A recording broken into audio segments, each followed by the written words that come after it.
Hello and welcome. I'm Ramesh Ramachandran and you're watching DD India, your definitive source of pure, unadulterated news and incisive analysis. As you may be aware, the Indian government invited a group of foreign diplomats to visit the Union territory of Jammu and Kashmir. In October last year, the Indian government facilitated a visit to Srinagar by a group of European lawmakers as well. Now, over the next 30 minutes, we'll focus on the visit by foreign diplomats to Jammu and Kashmir.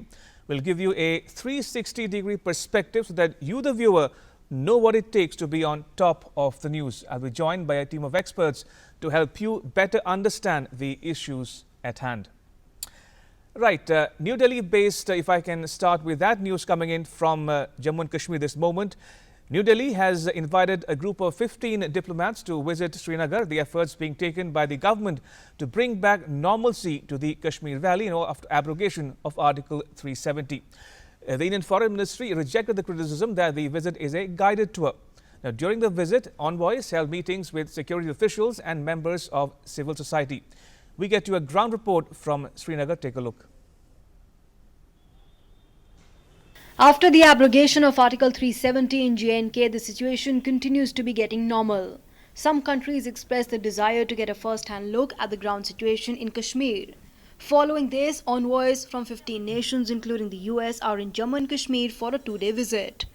The Delhi-based envoys, who came on a special chartered flight, landed at Srinagar's technical airport and were taken directly to the army cantonment for a briefing. Besides the US, the team comprises envoys from South Korea, Morocco, Nigeria, Guyana, Argentina, Norway, Philippines, Maldives, Togo, Fiji, Peru, Bangladesh and Vietnam. उनको ले जाने का मकसद था वो खुद जाके देख सकें कि पिछले 5 महीने में अगस्त के बाद किस ढंग से नॉर्मलसी वहाँ आई है, सिचुएशन नॉर्मल हुआ है। उसके बाद उसके अलावा ये भी बताना ज़रूरी था कि जो स्थानीय प्रशासन है उनके तरफ से किस ढंग से इसके लिए प्रयास किया जा रहा है वो भी उनको दिखाना ज़रूरी था। जहाँ तक प्रोग्राम का सवाल है ये ध्यान में रख के बनाया गया था और उसके लिए पुख्ता इंतज़ाम भी किए गए थे कि अभी भी थ्रेट वहाँ है, टेररिज्म का थ्रेट है, उसी हिसाब से। The first meeting of the envoys was with the security officials to get a sense of security situation in J&K and also threat posed by terrorism in maintaining peace. The group of envoys was taken around Srinagar and met the political leaders. The interaction was an extensive one. They also met the panchayat members and representatives of local bodies and NGOs as well as civil society groups. The envoys also interacted with the local media. Before returning to Delhi, the envoys will hold talks in Jammu on Friday. Meanwhile, political activity is also picking up in J&K. PDP leader Muzaffar Hussain Beg interacted with the media and alleged that her provocative statements resulted in the downgrading of J&K state into union territory. हालात बेहतर होने से ये बुरान है जैसा पिछले 3-4 महीने में हुआ 5 महीने में हुआ आर्मी ने और सीआरपी ने कोई गोली नहीं चलाई ये पार्लियामेंट में भी होम मिनिस्टर ने बयान दिया ये तो दुनिया को भी मालूम है।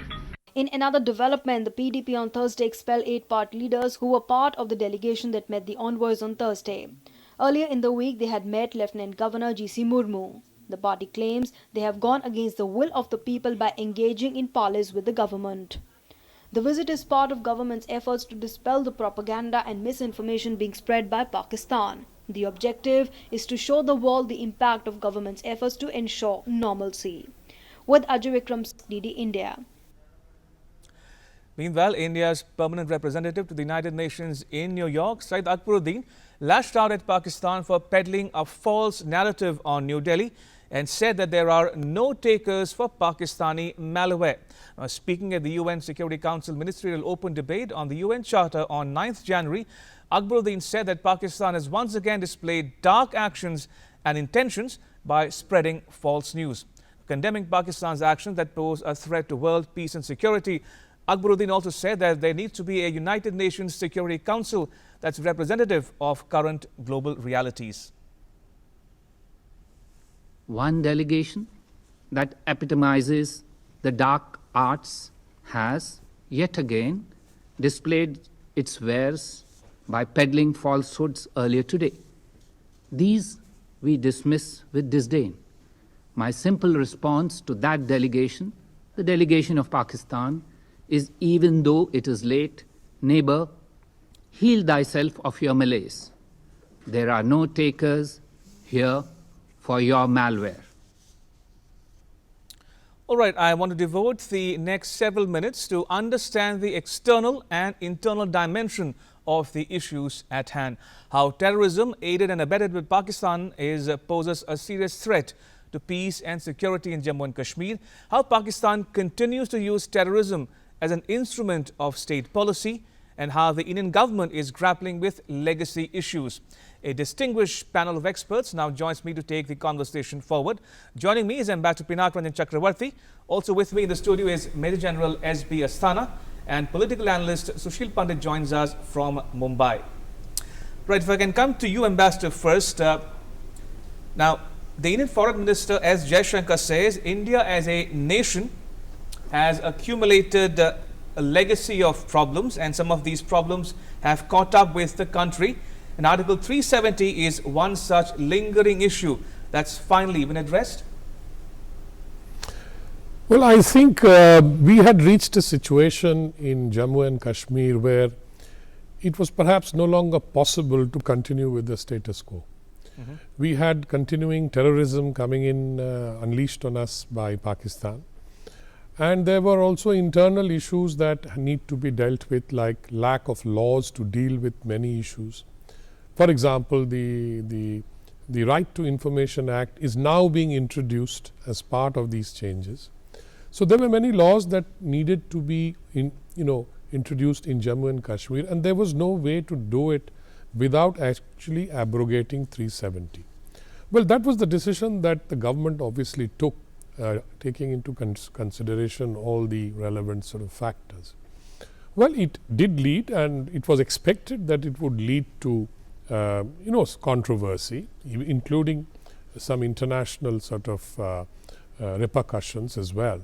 So I think we are now reached a situation where, fortunately, because of the cut down of the internet and other methods of communication, the terrorists are no longer able to communicate, and hence I think there has been a lull in the sort of their activities, because across the border the terrorists and the Pakistanis who are controlling them, the army particularly, Pakistani army, are unable to send messages, are unable to send I think even money, which they do most of the time, to these people. So I think there was, to cut these links, I think it was perhaps necessary to cut the communication channels. So it has worked to some extent, I think, but as we'll have to wait and see when the communication channels are restored. And as you know, the Supreme Court has also weighed in on this issue that we need to restore the communication channels, and I'm sure they will be done once some mopping up has taken place during this period. Sure. And they have gone after the terrorists who were holed up there. Of course, nothing is going to be 100% secure, but a certain amount of greater security has been sort of introduced. Right. And I do believe that there has been enhanced sort of security, sure, and a degree of normalcy which the foreign envoys in Delhi were taken to sort of see as to what exactly is the ground situation. Right. General Asthana, Minister Jaishankar cites China as an example for India. He says China had become a superpower by resolving its problems. He says India is in that journey like China, from a civilization society to a modern state. The difference between India and China is that the Chinese look at a problem and start thinking how to solve the problems. That's a systematic mindset. Now, those who solve it quickly are being rewarded. India, on the contrary, lets problems fester for decades. Your thoughts? See, if we compare China and India as far as problem solving is concerned, obviously China is a communist country and it's an autocratic kind of regime, right, and therefore the things do move faster. We are a democracy and we are proud of what we are. So the things do move little slow in a manner because there are dissents, there are disagreements and things like that. Absolutely. But notwithstanding that, we both are developing countries and we both have learned to live and resolve our problems. Now take this example of Kashmir. We have resolved it. 370 was required to be abrogated. It was in our national interest and we have done it. Now, having done that, we were also very conscious and cautious that it requires, there can be a setback because our neighbor Pakistan would try to derail it as much as it can. Right. And they did try their best. The best thing is we had to clamp some restrictions on mobile and internet because this is the thread of the basic terror networking. And they could collect crowd and do stone pelting and do terror actions and make their plans and execute. All this was happening only because these two facilities were available. Not that we would have liked the innocent people to be deprived of these facilities, but it had to be cut down because we wanted to save lives. Had we not clamped these restrictions and had people been killed after abrogation of 370, the government would have been criticized. If we have clamped the restrictions, certain people have still criticized the government. Now, in both cases, as a decision maker, government would have been criticized, but it is better to take the criticism after saving the lives, which we have done, and which we have, I think, done in a very excellent manner, with no bullet has been fired so far. Indeed. So, I think this, in the hindsight, this is a job well done so far, but notwithstanding that, there are terrorists who are there in the valley. Once the snow melts and the summer starts, there is a chance Pakistan will redouble its efforts to create violence there. There is a chance. We will have to be careful, we will have to wait and see. Right. We will have to incrementally remove these restrictions and perhaps in some small pockets, if required, and if the violence breaks out, maybe we may have to reclamp some restrictions, maybe. All right. But notwithstanding that, I think we are doing, we are improving the environment much better than what it was. Indeed, fair point.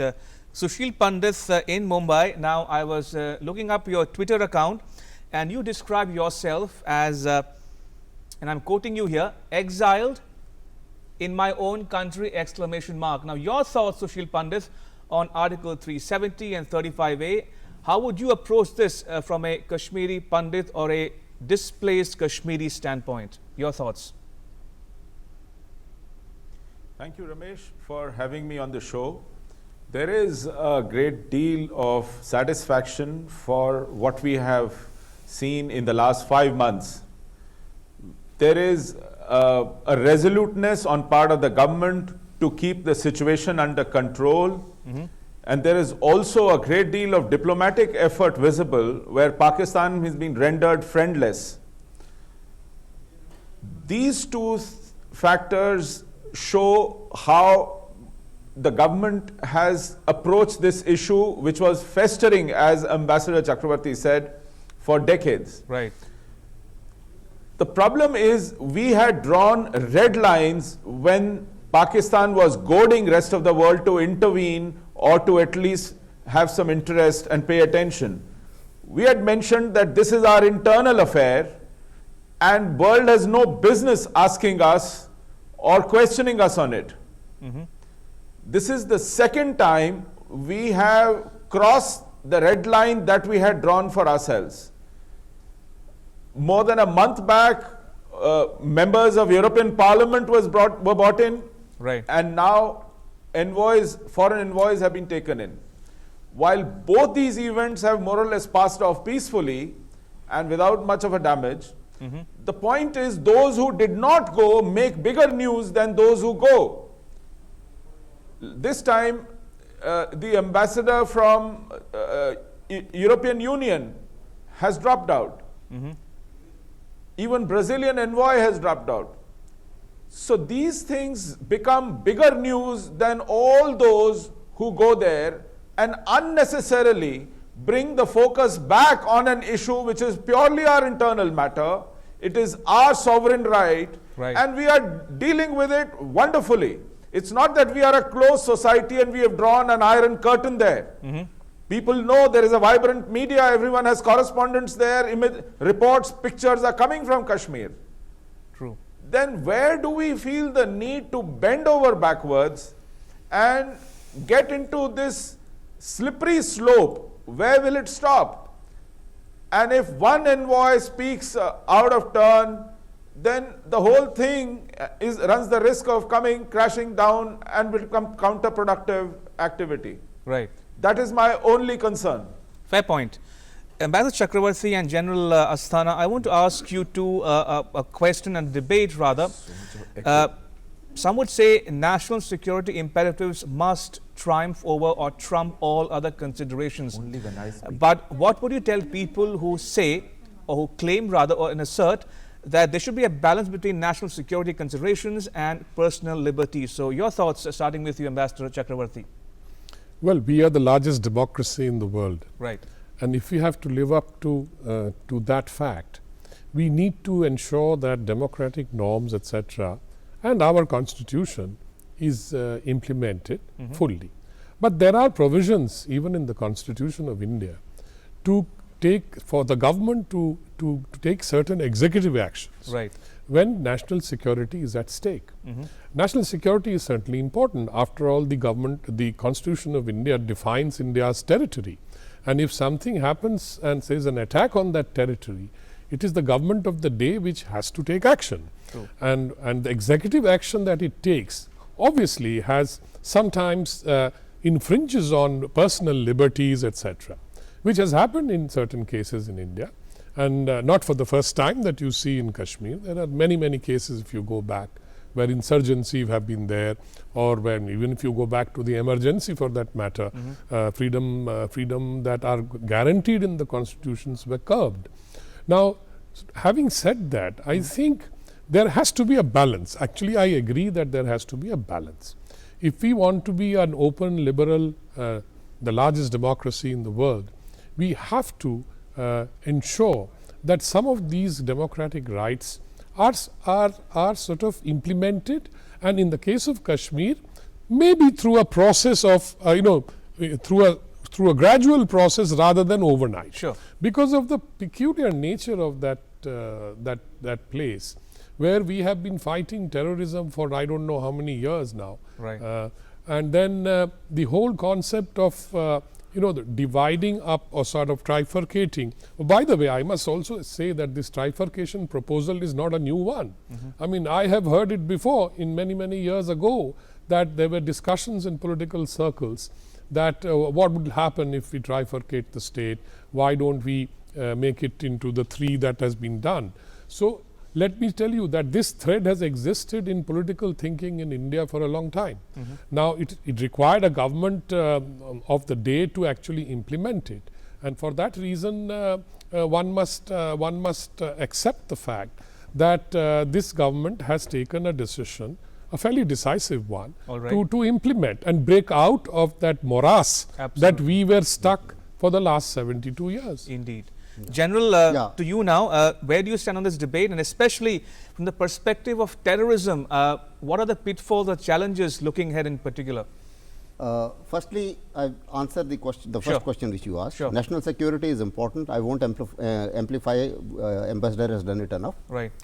When it comes to personal freedom and personal liberty, yes, that is very important. Internet mobile used to be a facility earlier, but today it is an essential service. But notwithstanding that, sometimes for the sake of safety of people and sake of safety of those particular men whose personal liberty is in question, you may have to perhaps take some unpopular steps, which was the case here. And I can proudly say in hindsight that we have been able to cut down so many casualties because of this reason. So, that is the first point. Now, coming on to as to where we go from here. Now, as far as the terrorism is concerned, Pakistan will continue trying what it is trying. It had been doing so. They have also tried to do their best for the propaganda warfare. Now, today is an information age and an age of information warfare. In that information warfare, the false propaganda of Pakistan, you can only counter by putting maximum facts in the entire world. True. And in that context, I think this visit is important, and this is done by all countries. I will tell you the example of Pakistan itself. What they do is, they will do firing on line of control. They know that India will retaliate. Whenever there is in retaliation, it is an area weapon. Whenever there is a casualty of any civilian, they will get the UN military observer group the next day morning there, and a SITREP will go from there to United Nations. So this is the propaganda which they do. They do all kinds of false videos, etc., etc. In that we cannot be left behind. Sure. And therefore we have to also manage perceptions. Now, when we take these diplomats, they are very senior people, they understand what you show them, they will also understand that, and what you don't show, they will understand that as well. So that's not the question. The question is that yes, we are in a transparent society, we are a society, we are taking you there, but the fact is that when you take there, it is also our responsibility to ensure that your security is there.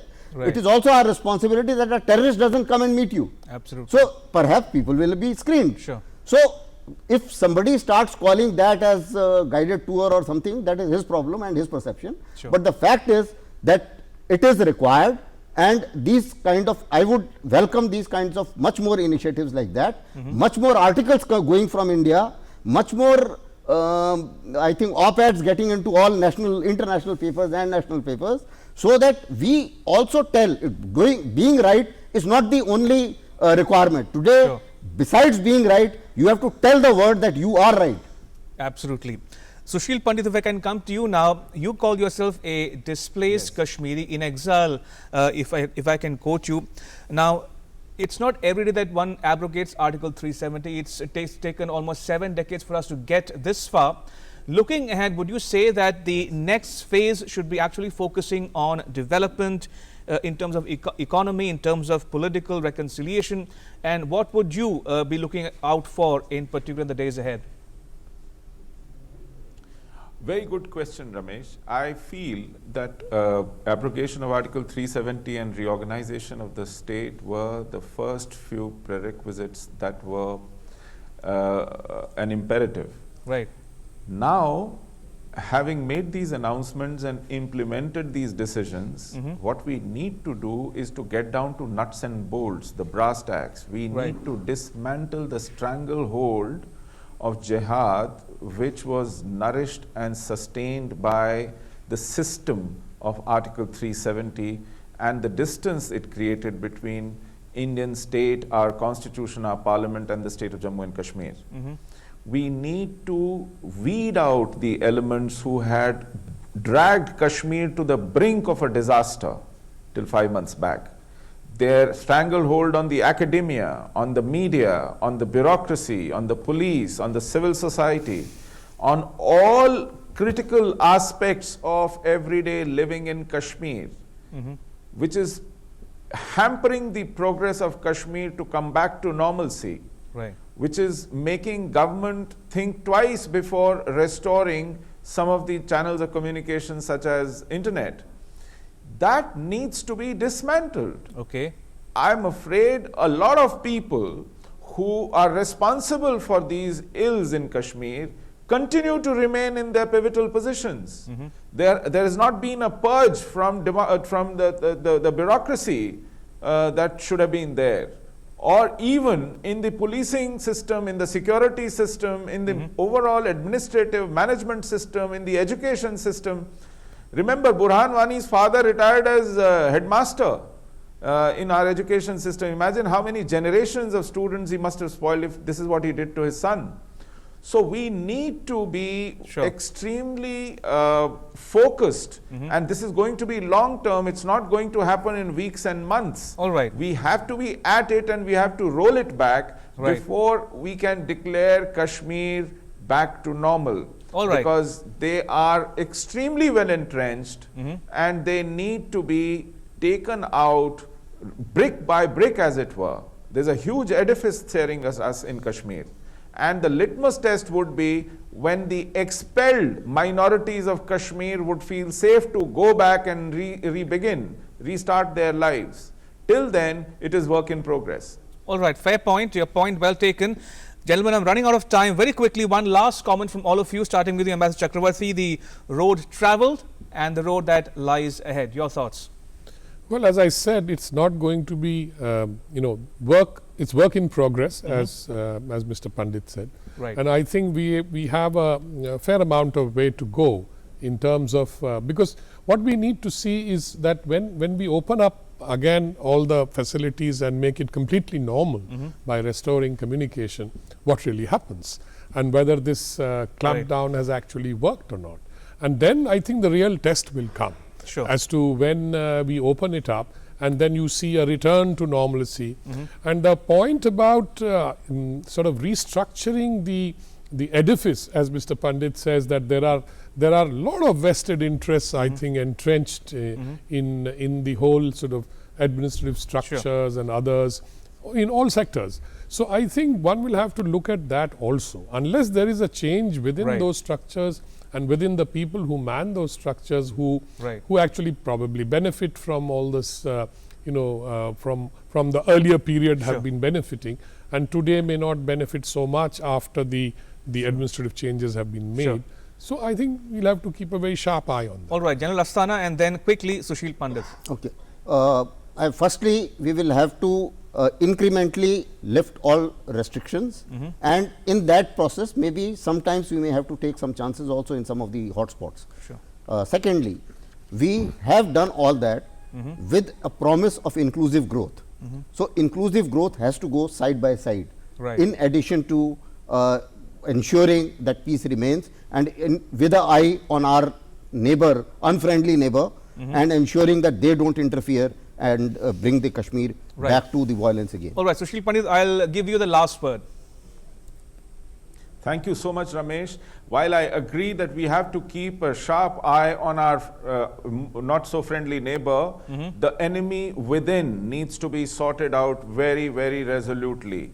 There is a problem in Kashmir, and my fear is that in our hurry to declare normalcy, we might rehash the same lot of discredited leaders and present them as a fresh alternative. Because already I see a lot of people being bandied about, taken to envoys and pressmen to meet, and they are the same people who perpetuated this pernicious system that has bled us over the decades. We need to start from the scratch. We need to get into constituencies, panchayats. We shouldn't be in a hurry. We shouldn't be bending over backwards in order to suddenly say that, listen, everything is hunky-dory. It is going to, no shortcuts. Please, it is going to be extremely risky because such decisions, as you yourself say, do not happen every day. We found our moment to get this far. We must go the whole hog. We must travel the distance with patience and perseverance in order to undo that has been done in the last 70 years. Anything short of that is going to undo what great steps were taken 5 months back. That is the bottom line. And that is where the cookie crumbles. All right, on that note, Sushil Pandit in Mumbai, Ambassador Chakravarti and General Asthana, thank you for joining me on the discussion. Appreciate it. And that's a wrap on this special broadcast, but news continues here on DD India. You can catch all the latest updates on our social media, mobile and digital platforms. Thanks for watching. Bye.